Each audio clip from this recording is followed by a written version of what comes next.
Monatie, botalelanga, Congo température, ya maman Rosette la fleur, Nadambu.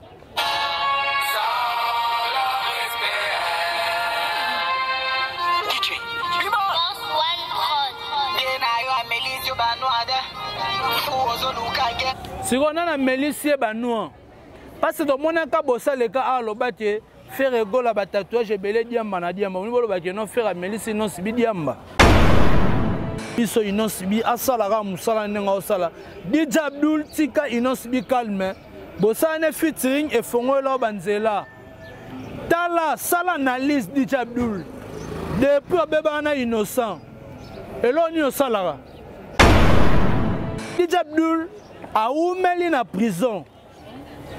DJ Abdul a oumeli na prison. Kaka pona makambo yo. Et bimati viola, violati boy koti prison. Mais batu oh DJ Abdul a soutenaka. Tant azé na prison, to mona mutu moko te apaiser na poete abima. Mais DJ Abdul so to kokisaki na mois de novembre, anga beta une année.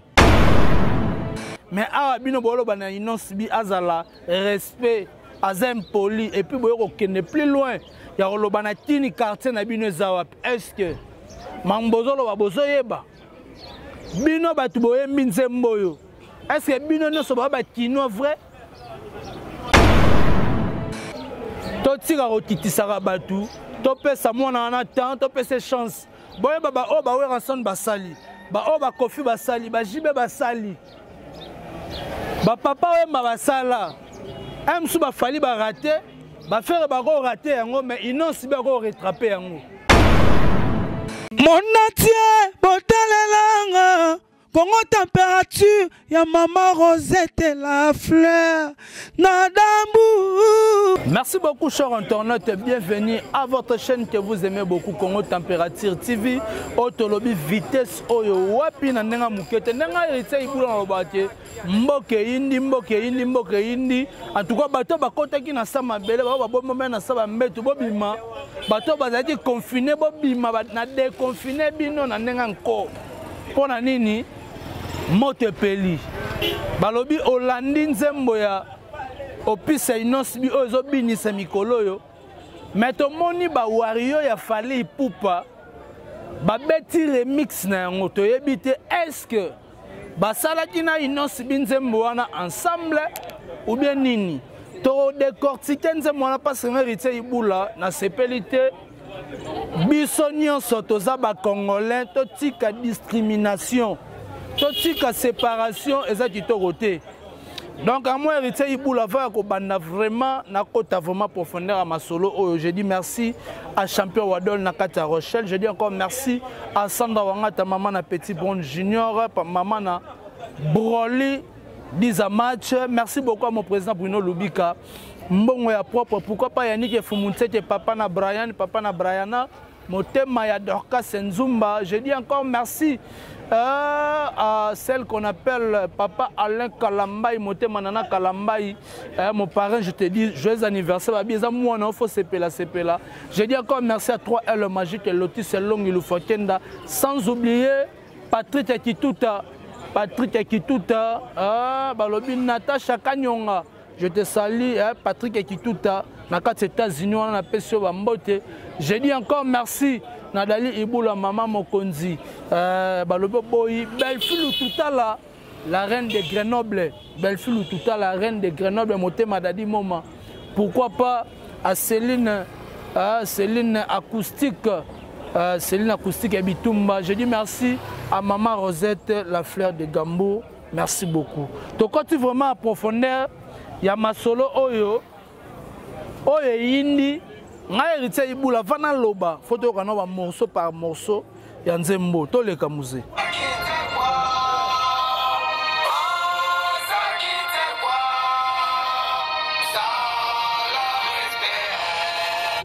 nana zati nte kwa nana ozala respect inosbi ozati nte kwa zala respect ndenge ba oyo ba awa zala respect na fali pupa to leka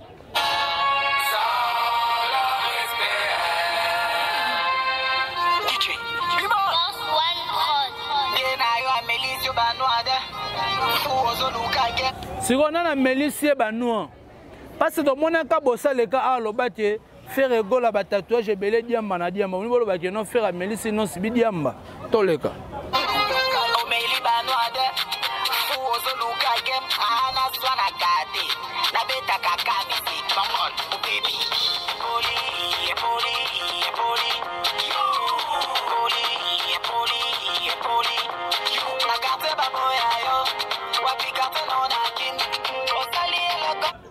Sikoyo, na ndenge boza koyemba impoli, est-ce que Innocence B a redit que vous allez impoli vers Fally Ipupa?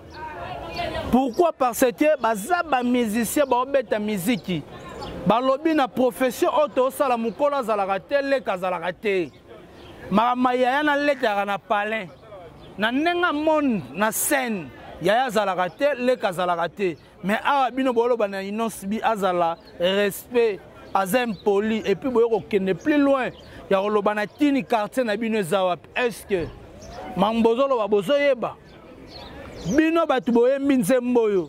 Est-ce que bino no so ba kino vrai? Bo ba kino papa ouais ma personne asala et personne asala film La vie est belle abana na village a etine na molokai.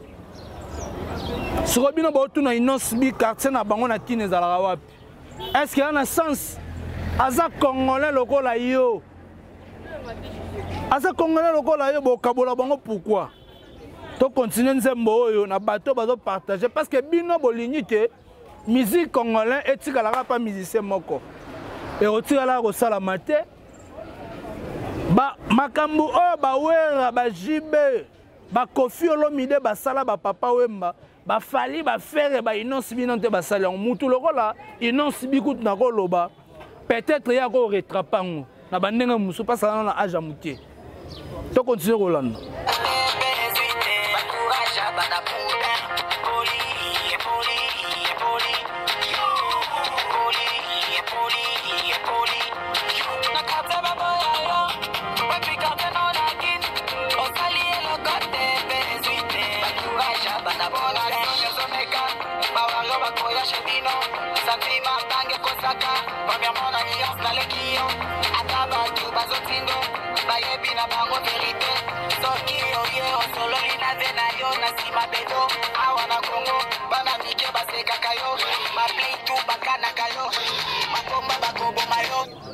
Mais si on a une lobelo on a ça na ko nzombo teti na suka pa lokola na osela bango promotion parce que kotala na ndenge bo bandi bo koti studio pona ko transmettre ko transformer plutôt nzembo oyo ce n'est pas du tout catholique et puis ce n'est pas du tout protestant kokende plus loin nzembo muninga bimisi pas même 2 semaines bo transformer ngo na benjir na rofinga parce que Innocence B asali nzembo ote pona rofinga nga héritier ibulo na lobango nazani pour nazani contre mais je suis là au milieu du village comme j'ai compris j'ai écouté cette chanson très bien na yotite benjir na kati ba fini innocent aza jeune frère oyo sa musique na kitoko ya bengango muzuku asala ngo bien azo évoluer bien boye bate aza jeune oyo ayo kuta ba mikolo ma s'imposer style na Afro Congo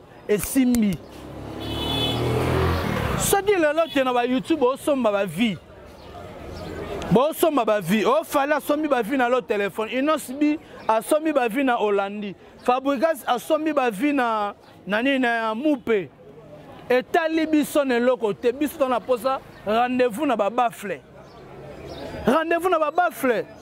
moi na bata beti musique na bino bo transmettre ngo bo transformer ngo plutôt na message mususu pona nini batu musu balobi nga lati abi bitumba ba tigre aigle kotate est-ce que Innocence B na nzembo na tani komba Fally bino ba bani ko insulter faire gola momeli diamba boke plus loin tomoni na ba vidéo musu ebimi awa rebo baza le soutenir na amitié bazaki nango na Innocence B baza séparé mais rebo basali dio na DJ Abdul pour na refaire clouer Innocence B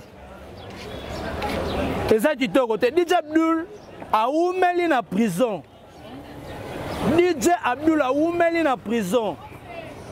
Kaka pona makambo oyo ebimaki violati boye akoti prison. Mais batu o DJ Abdul a soutenaka tant azali na prison to mona mutu moko te apaiser na poids ke abima. Mais DJ Abdul soto kokisaki na mois de novembre anga beta une année. DJ Abdul a sali plus de 6 mois 7 mois na prison. Mais homme fort oyo kumisaka o soutenaka to mona place moko ta bimission na prison. To moni yango te. Mais so ba bimission fanda sala musala na oya ki DJ sala musala na musique. Kokota na ba kerel teza kitoko te. Rebo soki bakomi mwasi na DJ Abdul etali ke Rebo. Batu balo batete ono innocent musicien mobimba. DJ Botole mwasi na bolingo yu mazalaka te yanke pa zalaka te boyebe loko wana. Mwasi kutu ya leader a munene bakanyi a fragant de lui. Na mwana verni balo bate. Botika innocent sala musala na ye. Soki bana ba relation soutena Rebo sala chemin na ye. Botika kolobate non musicien ba botole mwasi bo musicien za nanani. A extraterrestre auta likola kiti o ba ko botole mwasi te. Ye ba musicien combien oyo kaka ba député ba ministre ba botola bango basi. Bino mo boyebi li solo te. To beta masolo 4 pour comprendre. Boyebi ba histoire.